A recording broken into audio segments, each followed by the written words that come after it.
नमस्कार दोस्तों, आइए सुनते हैं सुभद्रा कुमारी चौहान की लिखी कहानी हींग वाला।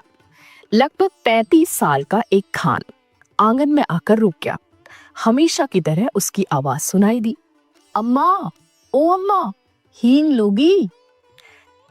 पीठ पर बंधे हुए पीपे को खोलकर उसने नीचे रख दिया और मॉल सीढ़ी के नीचे बने हुए चबूतरे पर बैठ गया। भीतर बरामदे से 9-10 वर्ष के एक बालक ने बाहर निकलकर उत्तर दिया, अभी कुछ नहीं लेना है, जाओ। पर खान भला क्यों जाने लगा, जरा आराम से बैठ गया और अपने साफे की छोर से हवा करता हुआ बोला, अम्मा, ओ अम्मा, हींग ले लो।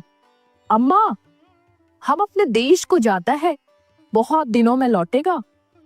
सावित्री रसोई घर से हाथ धोकर बाहर आई और बोली, हींग तो बहुत सी ले रखी है खान, अभी 15 दिन भी नहीं हुए, तुम ही से तो ली थी। वह इसी स्वर में फिर बोला, हीरा हींग है माँ, हमको तुम्हारे हाथ की बोनी लगती है, एक ही तोला ले लो, पर लो जरूर। इतना कहकर फौरन एक डिब्बा सावित्री के सामने सरकाते हुए कहा, तुम और कुछ मत देखो माँ, ये हींग 1 नंबर है, हम तुमको धोखा नहीं देगा। सावित्री बोली, पर हींग लेकर करूंगी क्या, ढेर सी तो रखी है। खान ने कहा, कुछ भी ले लो अम्मा, हम देने के लिए आया है, घर में पड़ी रहेगी, हम अपने देश को जाता है, खुदा जाने कब लौटेगा। और खान बिना उत्तर की प्रतीक्षा किए हींग तोलने लगा।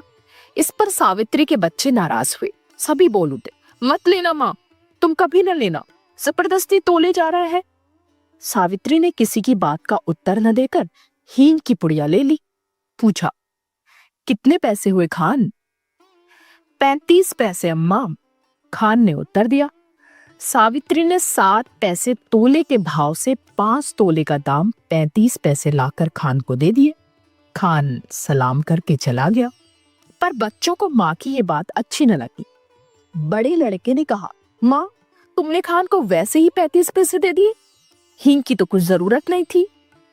छोटा माँ से चिढ़कर बोला, दो माँ, 35 पैसे हमको भी दो, हम बिना लिए न रहेंगे।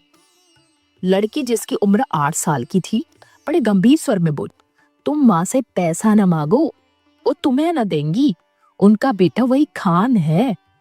सावित्री को बच्चों की बातों पर हंसी आ रही थी। उसने अपनी हंसी दबाकर बनावटी क्रोध से कहा, चलो चलो, बड़ी बातें बनाने लग गए हो, खाना तैयार है, खाओ। छोटा बोला, पहले पैसे दो, तुमने खान को दिए हैं? सावित्री ने कहा, खान ने पैसे के बदले में हींग दी है, तुम क्या दोगे? छोटा बोला, मिट्टी देंगे। सावित्री हंस पड़ी, अच्छा चलो, पहले खाना खा लो, फिर मैं रुपया तोड़वाकर तीनों को पैसे दूंगी। खाना खाते खाते हिसाब लगाया, तीनों में बराबर पैसे कैसे बढ़े। छोटा कुछ पैसे कम लेने की बात पर बिगड़ पड़ा, कभी नहीं, मैं कम पैसे नहीं लूंगा। दोनों में मारपीट हो चुकी होती, यदि मुन्नी थोड़े कम पैसे स्वयं लेना स्वीकार न कर लेती। कई महीने बीत गए, सावित्री की सब हींग खत्म हो गई। इस बीच होली आई। होली के अवसर पर शहर में खासी मारपीट हो गई थी।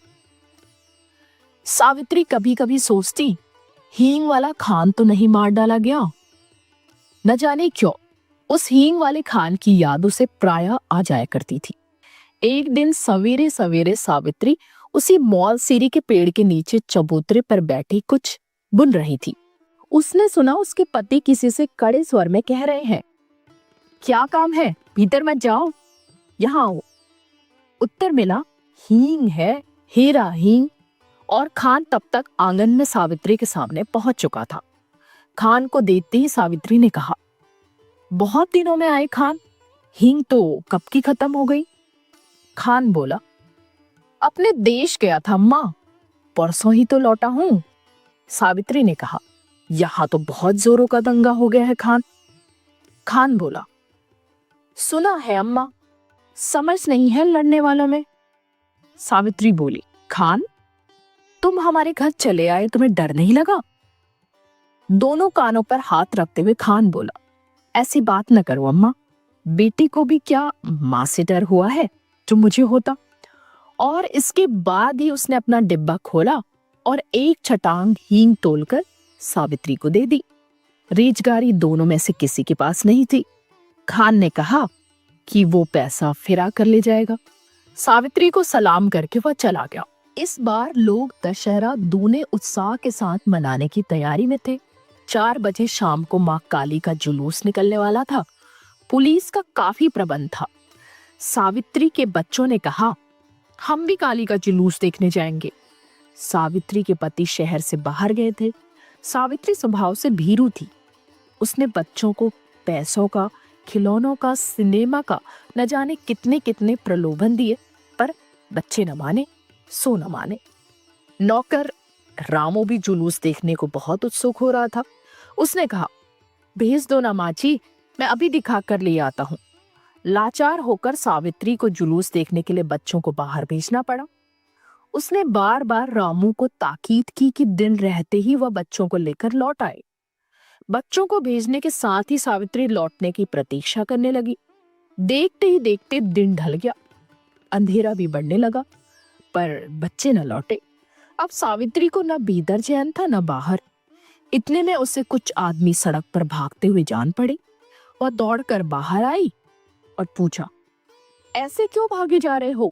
जुलूस तो निकल गया है ना? एक आदमी बोला, दंगा हो गया है जी, बड़ा भारी दंगा। सावित्री के हाथ पैर ठंडे हो गए।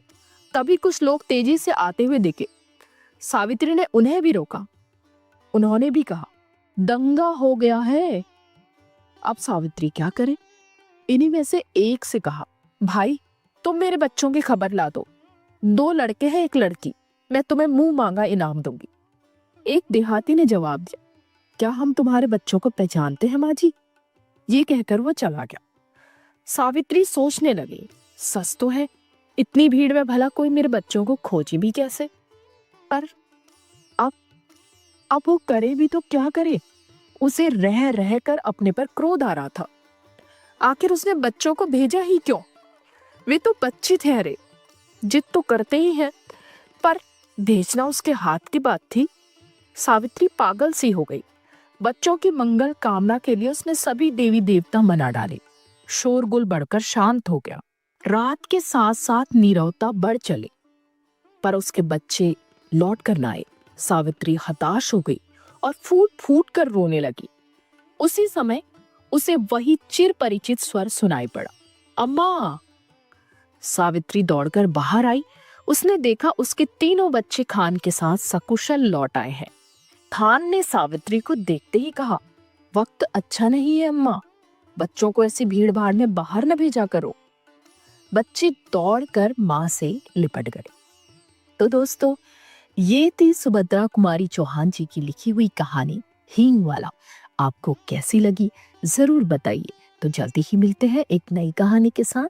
तब तक के लिए मुझे विदा दीजिए। धन्यवाद।